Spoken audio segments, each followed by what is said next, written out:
dans la ruralité. Il se passe quelque chose en France que vous ne savez peut-être pas, c'est qu'un village sur deux aujourd'hui n'a plus de commerce, n'a plus de service. Et on va aller à Chandieu. À Chandieu, en 2015, il y avait une urgence. La poste allait fermer. Alors, il y a un projet qui est né, celui d'une conciergerie de village. Qu'est-ce que c'est une conciergerie de village? C'est juste une idée géniale.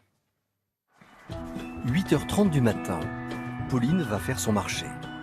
Pas de rayon ni de chariot pour la jeune fille.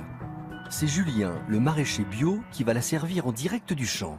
Il m'en faudrait 4-5 kilos si tu peux des carottes. 4-5 kilos. 5 kilos de carottes, autant de poireaux, mais aussi du céleri. La jeune fille fait le plein. Mais tous ces produits ne vont pas finir dans son assiette, mais dans une boutique un peu particulière du village de Chandieu.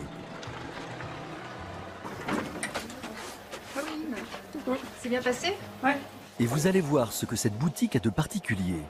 Pendant que Pauline s'occupe des légumes, juste à côté, ça récupère des colis, ça poste des lettres, ça emballe même des cadeaux.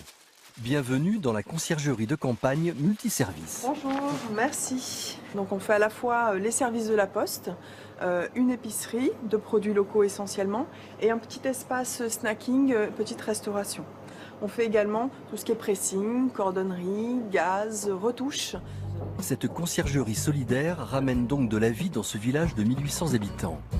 Elle travaille aussi en partenariat avec plus de 40 commerces dans toute la Loire. Et en moins d'un an, cette entreprise est devenue incontournable. Ce qui est intéressant pour moi, c'est la proximité. Et vous voyez, j'ai encore mes pantoufles.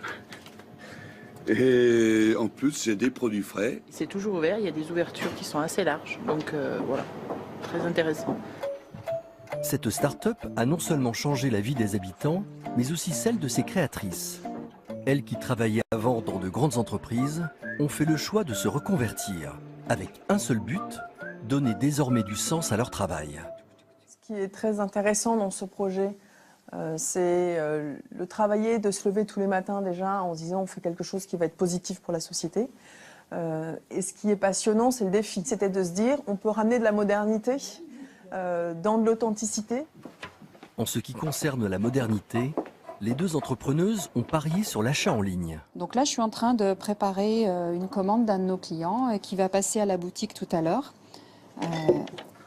Voilà, donc c'est pratique, c'est rapide. Il n'a qu'à se garer devant la boutique.